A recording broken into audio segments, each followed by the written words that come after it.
कार्तिक महात्मा अष्टम अध्याय। शुण राजन ब्रह्मज्ञानी ब्रह्मा वचने शुक्र मुनि जलंधर को करी पूजा सिंधु देश रे कले राजा अनेक संपद व्यवहारे रहिले सिंधुक नगरे से राजा जात रुद्र से विशेष इंद्र पजसे अनलु जल उपजिला तेणु राक्षस बुद्धि हेला विधाता गले बर देई शुक्रंक तहु शिक्षा पाई सागर सुत बळे बळी नर राजा क दर्प दली सर्वसंपद कला ठूल सिंधुक देशे महिपाल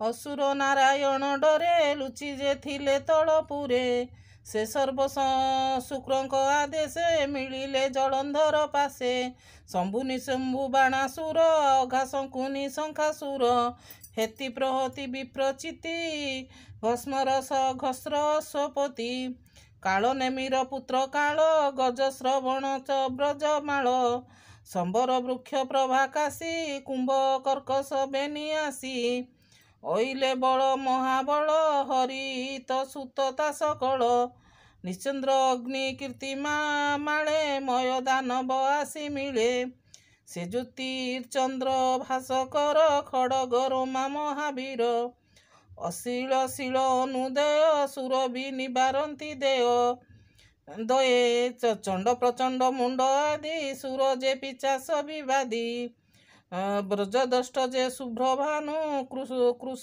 प्रभा ब्रज तनु एमंत दैत्य बल जेते बळी की छाड़ी जे झामते मने दुर्गति सुमरिले जलंधर को आश्रा कले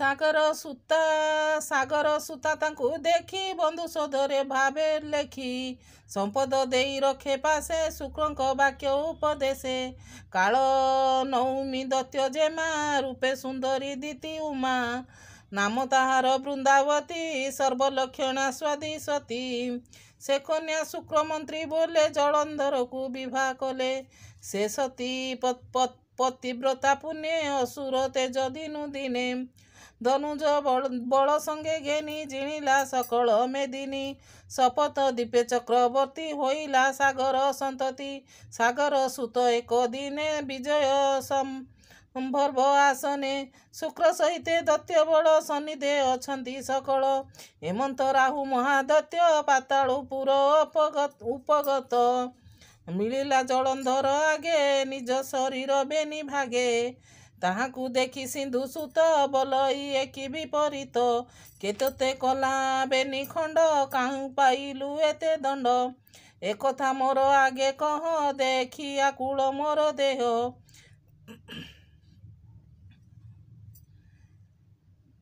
केतते कला एते सरी आज सारी तार सिरी हेमंत जलंधर बाके राहु कहि अति शोके भोदेव एकर्म मोहर भृगु नंदन को पचार राहु वचने दैत्य ना बलई गुरु कह ଏହା राजा वचने शुक्र मुनि कहती शिष्य स्नेह घेनी शुण राजन चूड़ामणि एपरा सत्य जुगवाणी दुर्वासा सापे हत सिरी तिनि भुवने दुख पुरी संपद आसे सुरासुर मंदरे मंथिले सागर से क्षीर सागर मंथनु लक्ष्मी सहिते कामधेनु पुष्पक आदि रथ जेते सुरादि औषध सहिते हरिचंदन पारिजात उच्चस्रवादी ऐरावत कौस्तभ आदि मणि माने उपजे समुद्र मंथने जे अपसरा अष्ट नारी अमृत घेनी धनंतरी एमंत उपजिले जेते विष्णुता देवी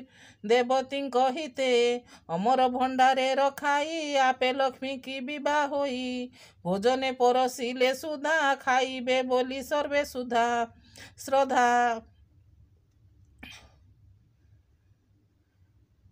पत्र आवरी पंक्ति मेले बसिले देवे कुत हुळे କୁତୁହଳେ ମାୟା ମୋହିନୀ ରୂପ ଧରି ଅମୃତ ପରସନ୍ତି ହରି। ଏରାହୁ କଶ୍ୟପ ସନ୍ତତି ସିଙ୍କା ଗର୍ଭୁତପତି। କ୍ଷୁଧା ଭଖିଲ ଚତୁରପଣେ ବୁଦ୍ଧି ବଳେ ମିଳିଲେ ଦେବତାଙ୍କ ମେଳେ। ସୁଧା ଭଖିଲା ଆଗ କରି ଦେଖି କୋପିଲେ ନର ହରି।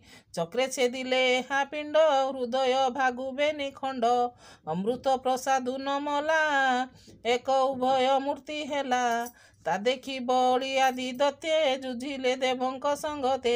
କାହୁଁ ଜିଣିବେ ଦୈତ୍ୟ ଗଣ ଦେବଙ୍କ ପକ୍ଷ ନାରାୟଣ। ଆପେ ଗରୁଡ଼ କନ୍ଧେ ବସି ଅନେକ ନିଶାଚର ନାଶୀ। ଭୟେ ଭାଜିଲେ ଦୈତ୍ୟ ବଳ ଏମନ୍ତ ଗଲା କେତେ କାଳ। ବଳି ଯେ ଗୋତ୍ର ଅଭିମାନେ ଶରଣ ଗଲେ ତ୍ରିଲୋଚନେ। ପ୍ରସନ୍ନ ବର ଦେଲେ ହର ବଳି ହୋଇଲା ବଳିଆର। ଯୁଦ୍ଧେ ଅମର ଗଣ ଜିଣି ତ୍ରିଲୋକ୍ୟ ହୋଇଲା କାରିଣୀ।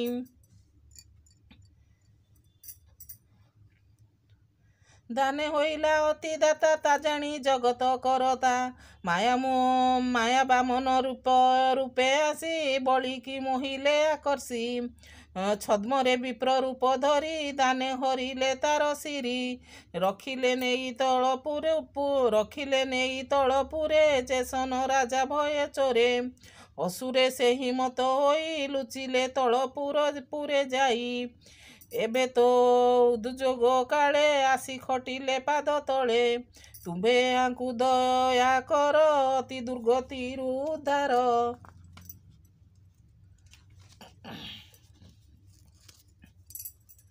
ଏବେ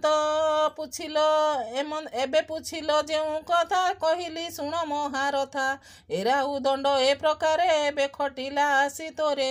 ଏ ବାକ୍ୟେ ମନ୍ତ୍ରୀ ମୁଖୁ ଶୁଣି କୋପେ କମ୍ପଇ ବୀରମଣି। ଭସ୍ମର ଦୈତ୍ୟ ଥିଲା ଆଗେ ତାକୁ ବୋଇଲା ଯାଅ ବେଗେ। କହିବୁ ବାସବଗ୍ରତେ ସିନ୍ଧୁ ମନ୍ଥିଲା କି ନିମନ୍ତେ। ତହୁଁ ଯେତେକ ଉପୁଜିଲା ସବୁ ତା କାହା ବୋଲେ ନେଲା। ଯହୁ ନଥିଲା ରକ୍ଷକର ସେ ଘେନି ଏଡ଼େ ଗର୍ବ ତାର। ଅସୁର କୂଳ ଦୂର କରି ଦେବଙ୍କୁ ଘେନି ଭୁଞ୍ଜେ ଶିରି। ଏବେ ମୁଁ ଜାତ ମହାବୀର ସାଗର ସୁତ ଜଳନ୍ଧର। ମୋର ପ୍ରିୟର ଦ୍ରବ୍ୟ ଯେତେ ଦେବେ ନେଇଛ ବଳକୃତେ। ସବୁ ତା ବାହୁଡ଼ାଇ ଦିଅ ନଇଲେ ପ୍ରାଣ ମୂର୍ଚ୍ଛିତାଅ। ଏମନ୍ତ କହ ତାଙ୍କୁ ଯାଇ ଶୁଣିକି ବୋଲେ ସଚି ସ୍ୱାଇଁ। ବୁଝି କହିବା ସିନା ଦ୍ୱନ୍ଦ ପୂର୍ବେ ଯେ ରୋପିଛନ୍ତି ବାଦ। ଏମନ୍ତ କହି ଦଣ୍ଡଧାରୀ ରାହୁଙ୍କୁ ଗୌରବ କରି। ସନ୍ନିଧେ ରଖିଲା ବିଶ୍ୱାସେ ଘୋଷର କଲା ସ୍ୱର୍ଗ ଦେଶେ। ପ୍ରବେଶ ହେଲା ସୁର ଆଳେ ଦ୍ୱାର ଯେ ଥିଲେ ଦ୍ୱାରପାଳେ। ତାହାଙ୍କୁ କହି ଦୂତ ବେଗେ ମିଳିଲା ସୁରପତି ଆଗେ। ଆସ୍ଥାନ ତଳେ ଉଭା ହୋଇ ବୋଲଇ ଶୁଣ ସଚି ସ୍ୱାଇଁ। ଘୋଷର ନାମ ବିଦିବ ମୁଁ ଜଳନ୍ଧର ରାଜା ଦୂତ। ସେ ରାଜା ସାଗର ନନ୍ଦନ ଅଟଇ ବୈରୀ ଗଞ୍ଜନ। ଅଶେଷ ଭୂମଣ୍ଡଳପତି ବ୍ରହ୍ମା ବଚନେ ଚକ୍ରବର୍ତ୍ତୀ। ସକଳ ଲୋକେ ପ୍ରଭୁ ସେହି ତାର ଉପରେ କେହି ନାହିଁ। ମୁଁ ତାର ଆଣିଛି ବାରତା ଶୁଣ ହେ ସକଳ ଦେବତା।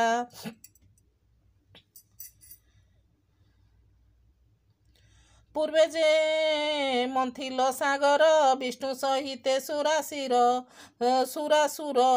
ତହୁଁ ପାଇଲ ଯେତେ ଦ୍ରବ୍ୟ ତୁମ୍ଭେ ଆଣିଛ ତାହା ସର୍ବ। ନ ଦେଇ ଅସୁରଙ୍କୁ କିଛି ସେ କଥା ଜାଣି ସିନ୍ଧୁ ବସିଛି। ବିଚାରେ ପିତା ଦ୍ରବ୍ୟ ତାର ସାଗର ସୁତ ଜଳନ୍ଧର। ତୁମ୍ଭକୁ ଦେଇଛି ଉଦନ୍ତ ସିନ୍ଧୁ ମନ୍ଥନେ ଯେତେ ବିତ। ମୋର ଗୋଚରେ ଦିଅ ବେଗେ ଘେନାଇ ଆସ ସଙ୍ଗେ ସଙ୍ଗେ। ରାଜାଙ୍କୁ କର ଦର୍ଶନ କୁଶଳ ଯେବେ ମନେ ଘେନ। ଏମନ୍ତ ଦୂତ ବାକ୍ୟ ଶୁଣି କୋପେ କହଇ ବ୍ରଜ ପାଣି। କିଙ୍କର ଗଣକୁ ଅନାଇ ବୋଲଇ କି କହିବି ବାଇ। ଏଠାକୁ ନିଅ କେଶ ଧରି ଘଉଡ଼ ଜୀବନେ ନ ମାରି। ଏଠାରୁ ନିଅ କେଶ ଧରି ଘଉଡ଼ ଜୀବନେ ନ ମାରି। ବାସବ ଆଜ୍ଞା ପରିମାଣେ ଧାଇଁଲେ କିଙ୍କର ଗଣେ। ଭସ୍ମର କେଶ ଧରି ନେଲେ ନଗ୍ର ଉପାନ୍ତେ ଛାଡ଼ିଦେଲେ। ପ୍ରଭାବ ପାଇ ମହାବଳୀ ସିନ୍ଧୁଙ୍କ ଦେଶେ ଯାଇ ମିଳି। କହିଲା ଜଳନ୍ଧର ଆଗେ ଭସ୍ମର ବାକ୍ୟ ଶୁଣି ରାଗେ। ସକ୍ରୋଧ ସାଗର ନନ୍ଦନ ସାଜିଲା ଅସୁର ଅସୁର ସୈନ୍ୟ। ଶୁକ୍ରମନ୍ତ୍ରୀ କି ବେଗେ ନେଇ ସ୍ୱର୍ଗକୁ ଗଲା କଟକାଇ। ସହସ୍ରେ ଖଉଣି ତାବଳ ଗମନ୍ତେ କମ୍ପେ ଭୂମଣ୍ଡଳ। ରଥ ତୁରଙ୍ଗ ଯେ ପଦାତି ରଣ ସାଜନ୍ତି ରଙ୍ଗେ ଅତି। ବଜାଇ ଟମକ ନିଶାଣ ଚଳନ୍ତି ନିଶାଚର ଗଣ। ବିମଳ ଛତ୍ର ପନ୍ତି ପନ୍ତି ନଦୀ ସେ ଦିବାକର ଜ୍ୟୋତି। ଥାଟ ଚଳନ୍ତେ ଉଡ଼େ ରେଣୁ ଗଗନେ ଅନ୍ଧକାର ତେଣୁ। ମେରୁ ପର୍ବତେ ଉଠି ବଳ ଲଙ୍ଗିଲେ ଦେବତାଙ୍କ ସ୍ଥଳ। ଜାଣି ସକଳ ସୁରଗଣେ ଇନ୍ଦ୍ର ସହିତେ ମିଳିରଣେ। ଦେବଦାନବେ ଭେଟ ପଡ଼ି ପ୍ରୀତି ପ୍ରୟୋଧ ଦୂର ଏଡ଼ି। କରନ୍ତି ସେହି ଘୋର ରଣ ବିନ୍ଧନ୍ତି କୋଟି କୋଟି ବାଣ। ବଜ୍ର ସଦୃଶ୍ୟ ବାଣ ପଡ଼ି ଶବଦେ ଯେନେ ଘଡ଼ଘଡ଼ି। ଦୁନ୍ଦୁବି ନିଶାଚର ଧ୍ୱନି ଶବଦେ କମ୍ପେ ପୁର ତିନି। ବିବିଧ ଅସ୍ତ୍ର ଆତଜାତ ଶବଦେ ଶର ନିରଘାତ। ଦୈତ୍ୟ ବିନ୍ଧନ୍ତି ତୀକ୍ଷ୍ଣ ଶର ଯେନେ ପର୍ବତେ ଜଳଧର।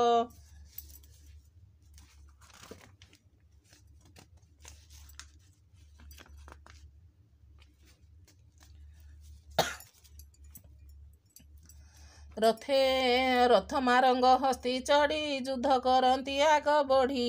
ପଦାତି ବଳ ମିଶାମିଶି ଯୁଝନ୍ତି ଯେ ଶସ୍ତ୍ର ଉପେକ୍ଷି। କାଠ କୁଠାର ବଜ୍ର କାତି ପରିଘ ଭୂଷଣ୍ଡି କାଠ କୁଠାର ଚକ୍ର କାତି ପରଗି ଭୂଷଣ୍ଡି ଶକତ। ଗଦା ଗୁରୁଜ ଶୂଳ ଧରି ବିଚିତ୍ର ପାଦ ଗତି କରି।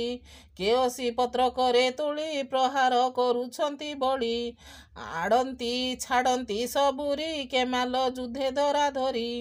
କେ ପଡ଼ି ଗଡ଼ି ରଡ଼ି ଛାଡ଼େ ଶବଦେ ଗିରି ଶୃଙ୍ଗ ଝଡ଼େ। ଦେବଦତ୍ୟଙ୍କ ବୀର ଡାକେ ମେରୁ କମ୍ପଇ ମହାସଙ୍ଗେ।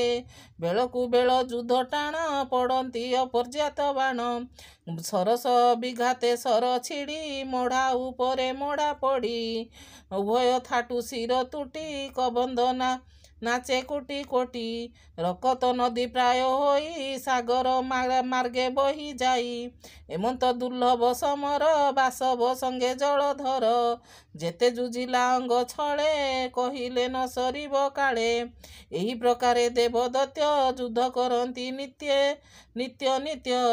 ଦିନ ଅନ୍ତରେ ବେନି ବଳେ ରହନ୍ତି ଗଙ୍ଗା ବେନି କୂଳେ। ନିଶା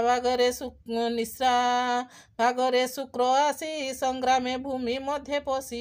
ସୁମରି ମୃତ୍ୟୁ ସଞ୍ଜୀବନୀ ଜିଆନ୍ତି ଅସୁର ସଇନି।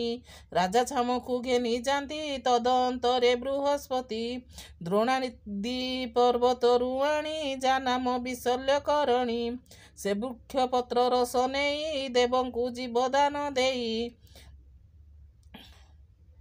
ଏମନ୍ତେ ବଢ଼େ ବେନି ବଳ ରାତ୍ର ପାହିଲେ ରଣଗୋଳ। ଯୁଦ୍ଧ କରନ୍ତି ଅଙ୍ଗ ଛଳେ ବିଶୁଦ୍ଧ କ୍ଷତ୍ରି ବେନି ବଳେ। ରଣେ ପଡ଼ନ୍ତି ଯେତେ କ୍ଷତ୍ରି ରାତ୍ରେ ଜିଆନ୍ତି ବେନି ମନ୍ତ୍ରୀ। ଏମନ୍ତ କେତେ ଦିନି ଅନ୍ତେ ସାଗର ସୁତ କୋପ ଚିତେ। ଶୁକ୍ରଙ୍କୁ ପଚାରିଲା ରାଇ ବଇଲା ଶୁଣ ବାକ୍ୟ ସ୍ୱାଇଁ। ମୁଇଁ ସଂଗ୍ରାମେ ଯେତେ ଯେତେ ଦେବଙ୍କୁ ସଂହାରଇ ନିତ୍ୟେ। ସେ ପୁଣି ଆର ଦିନ ଆସି ଯୁଦ୍ଧ କରନ୍ତି ରଣେ ପଶି।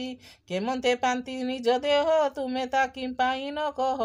ନୃପତି ବଚନେ ସଂଶୟ ଶୁକ୍ର କହନ୍ତି ଶୁଣ ରାୟ। ଦେବଙ୍କ ଗୁରୁ ବୃହସ୍ପତି ଜାଣନ୍ତି ସର୍ବକର୍ମ ରୀତି।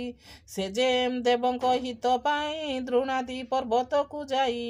କେଉଁ ଔଷଧ ଅଛି ତହିଁ ଅଛି ତାହା ଆଣନ୍ତି ଗୁରୁ ବାଛି। ସେ ବୃକ୍ଷ ରସ ନାଶେ ଦେଇ ମୃତ୍ୟୁ ଦେବତାଙ୍କୁ ଜିଆଇ। ଏକଥା ସତ୍ୟ ନୃପମଣି ଆମ୍ଭେ ନିଶ୍ଚୟ ଅଛୁ ଜାଣି। କହିଲୁ ତୁମ୍ଭର ଆଗର ମନ୍ତ୍ରୀର ଏମନ୍ତ ବିଚାର। ସକଳ କଥା ବୁଝିଥିବ ନୃପତି ପୁଛିଲେ କହିବ। ତୁ ଏବେ ଜାଣିଲୁ ନିଶ୍ଚୟ ବିଚାରି କାର୍ଯ୍ୟ କର ରାୟ। ମନ୍ତ୍ରୀ ବଦନୁ ଏହା ଶୁଣି ସାଗର ସୁତ ମନେ ଗୁଣି। ଗମନ କଲା ନିଶା କାଳେ ଦେବ ଶୈଳ ଭୁଜ ବଳେ। ଉପାଡ଼ି ଆଣିଲେ ତୁରିତ ସମୁଦ୍ରେ ରଖିଲେ ଗୁପତେ। ଉପାଡ଼ି ଆଣିଲେ ତୁରିତେ ସମୁଦ୍ରେ ରଖିଲେ ଗୁପତେ। ଗିରି ନ ଦେଖି ବୃହସ୍ପତି ବିସ୍ମୟ ମନେ ବିଚାରନ୍ତି। ଦେବଙ୍କ ନାହିଁ ଆଉ ଗତି ଯାହା ଅର୍ଜିଲା ସୁରପତି। ଈଶ୍ୱରେ କଲା ଦ୍ରୋହ କର୍ମ ଏବେ ଛାଡ଼ିଲା ନିଶ୍ଚୟ ଧର୍ମ। ଏତେ ବିଚାରି ଗୁରୁ ଚିତ୍ତେ କହିଲେ ଦେବଙ୍କ ଗ୍ରତେ ବିଭୂତି ଗଣେ ତୁମ୍ଭେ ଶୁଣ ଦ୍ରୋଣାଦି ଗିରି ଆମ୍ଭ ପ୍ରାଣ। ନାନା ଔଷଧି କରି ଯେତେ ଅମର ପିୟୁଷ ସହିତେ ଗୁପତେ ରଖିଥିଲି ତହିଁ ମବିନୁ ନଚିନାନ୍ତି କେହି। ଏବେ ଅସୁର ନେଲେ ହରି ନଚିନି ଗିରି ଆଦି କରି। ଏବେ ତ ବୁଦ୍ଧି ନାହିଁ ଆଉ କାଲି ସମରେ କେବା ଜିଉଁ। ସାଗର ସୁତ ଜଳନ୍ଧର ଛେଦିବ ସଭିଙ୍କର ଶିର। ଏଥକୁ ନାହିଁ ପରିତ୍ରାଣ ମୋର ବଚନ ଏବେ ଶୁଣ।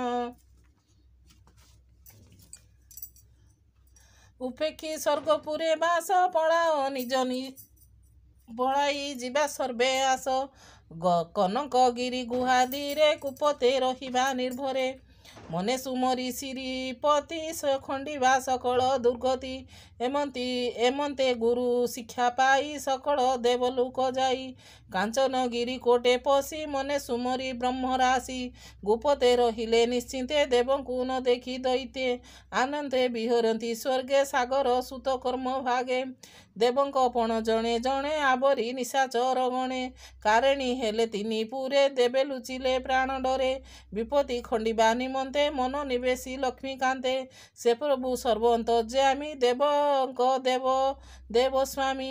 ସକଳ ଲୋକ ପରେ ବାସ ନମଇ ମହାଦେବ ଦାସ। ଇତି ଶ୍ରୀ ପଦ୍ମପୁରାଣ ଉତ୍ତରାଖଣ୍ଡେ କାର୍ତ୍ତିକ ମାହାତ୍ମ୍ये ଦେବ ଲୋକ ଗୋପନ ନାମ ଅଷ୍ଟମୋଧ୍ୟାୟ।